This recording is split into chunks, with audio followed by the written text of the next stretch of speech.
Hey, what's up guys, it's DarkArmedDuelist, and today we're going to be doing a Gaia the Fierce Knight deck profile. So I'm really excited to do this one because this actually can summon some of the most nostalgic cards from the entire game of Yu-Gi-Oh! In the form of Gaia the Dragon Champion, Gaia the Fierce Knight, and even Curse of Dragon and all of their retrains, which is really, really awesome. I love playing around with this deck, and it summons some really cool cards. I've done a lot of work on this deck and changed it up quite a lot from the previous build to be able to actually play even more consistently than it was before. And I'm really excited to bring this to you guys. So without further ado, guys, don't forget to like, comment, subscribe, hit the bell on there so you can come part of notification squad, and definitely check out the Patreon in the description below for all those awesome rewards, like getting your name in the description of every single video, getting a signed card sent in the mail, and even getting to request a deck profile every single month you're a patron, along with test hands. So without further ado, let's get straight on into this. So first off, we're going to be playing 3 copies of Gaia the Magical Knight. So Gaia the Magical Knight is a retrain of Gaia the Fierce Knight, with the effect of this card is always treated as Gaia the Fierce Knight card. And if you control no monsters, or your opponent controls a monster with 2300 or more attack, you can normal summon this card without tributing. And if this card is normal or special summoned, you can special summon 1 level 5 dragon monster in your hand or graveyard in defense position, and you can only effect this card once per turn, which is a really good effect. You always want to open this card in your hand to be able to then immediately normal summon it and get your copy of Curse of Dragon, the Cursed Dragon, onto your side of the field really quickly. We then play a single copy of Gaia the Fierce Knight Origin. Gaia the Fierce Knight Origin can be treated as 2 tributes for the tribute summon of a warrior monster, which is really not going to happen all that often. And you can only effect the following effect of this card once per turn, and you can tribute 1 level 5 or higher monster from your hand to your graveyard, or send 1 level 5 or higher monster from your hand to the graveyard. Special summon this card from your hand, and then during the battle phase, quick effect, you can banish this card from the graveyard to target 1 monster on the field whose current attack is different from its original attack, and it becomes its original attack, which is pretty good. I like that effect a lot, and it comes in handy a lot with your Gaia, the Magical Knight of Dragons. We then play 3 copies of Curse of Dragon, the Curse of Dragon, which is probably the most important card in the entire deck outside of Gaia, the Magical Knight.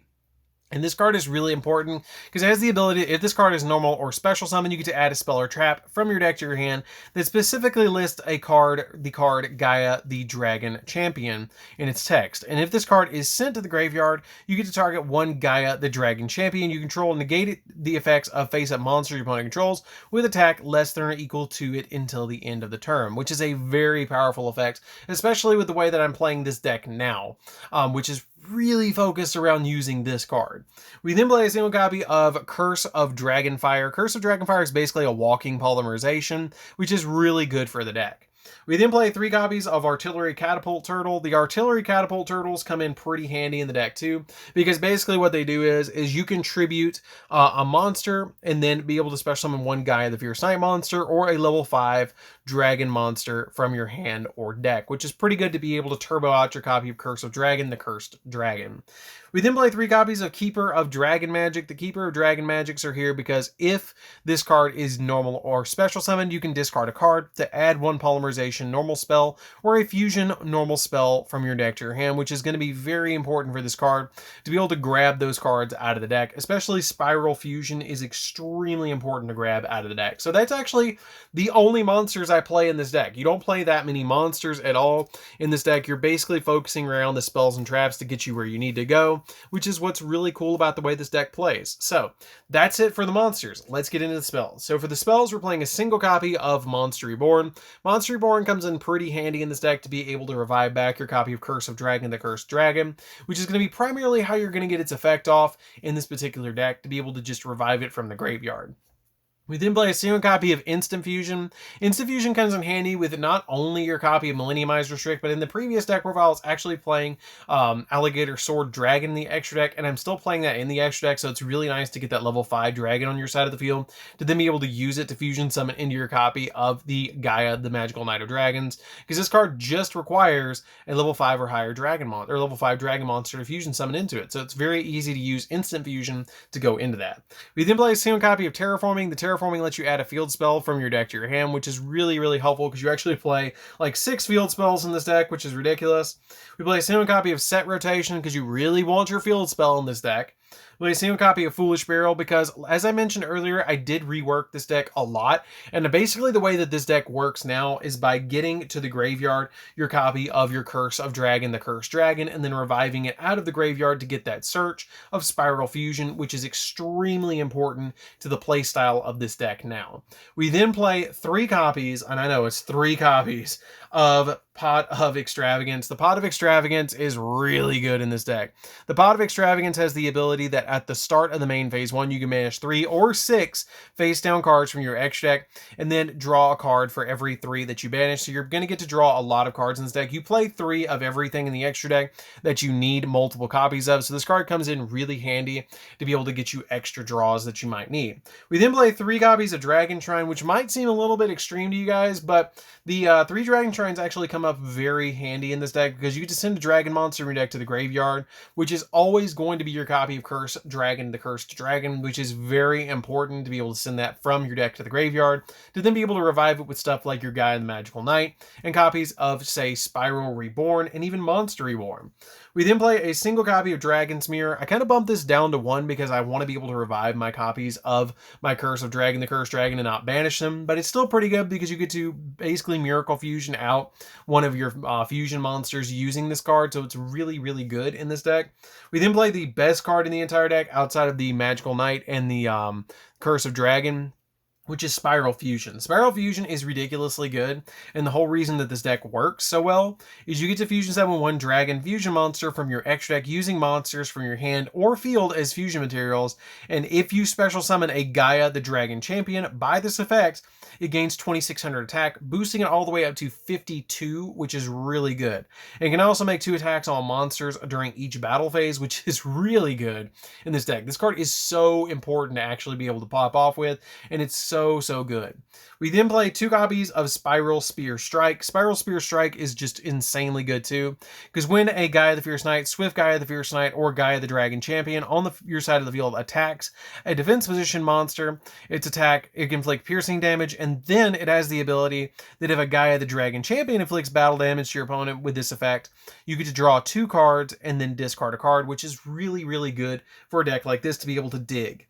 We then play 3 copies of Galloping Gaia. Galloping Gaia is one of the field spells that we play with the ability that if your opponent cannot activate cards or effects during the battle phase, while Gaia the Dragon Champion is in the monster zone, and you only effect this card once per turn, or you can activate one of the following effects to either reveal one Gaia the Fierce Knight monster in your hand to add a level 5 dragon monster from your deck to your hand, or you can reveal a level 5 dragon monster in your hand to add 1 Gaia the Fierce Knight monster from your deck to your hand, which is pretty good to be able to just grab those cards out of the deck with this card.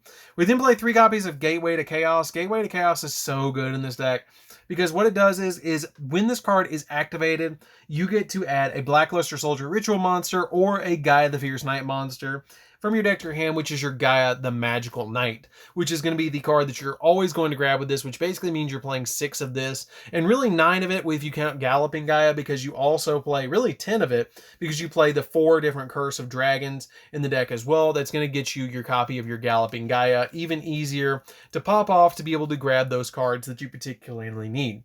Now, the other effect of this card does not come into play where you're going to put counters on this card to grab the ritual spell. You're basically just going to activate this, and then immediately activate Galloping Gaia on top of it, which does come in handy sometimes and does help out the deck a lot, especially with set rotation. So that's it for the spells, guys. Let's get into the traps that we're playing. So for the traps, I'm actually playing 3 copies of Spiral Reborn. Spiral Reborn is so good in this deck, and I didn't even realize it when it first came out. I've actually started playing it at 3.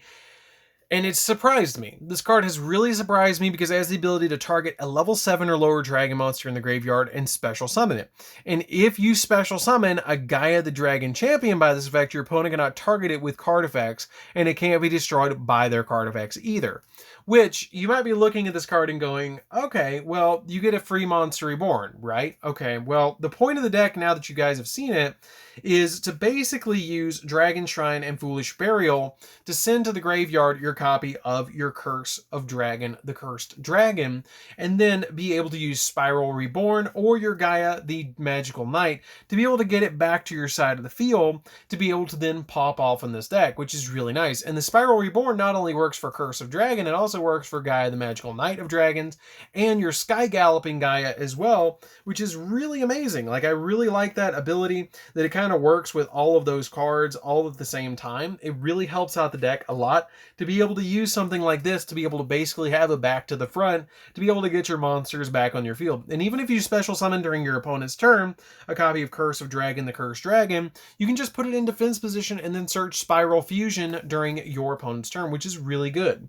So that's it for the main deck, guys. Let's get into the extra deck. So for the extra deck, it is an extravagance build, so it's not that big of a deal what you play. So we're going to be playing 3 copies of Gaia, the Magical Knight of Dragons. And what I mean by not that big of a deal is you don't have to play really cards like Access Code and stuff like that that's going to make the deck really expensive. So Gaia, the Magical Knight of Dragons has the ability, this card's name becomes Gaia, the Dragon Champion while on the field. You use each of the following effects of this card once per turn. During the main phase, quick effect, you can target one other card on the field, and this card loses exactly 2,600 attack.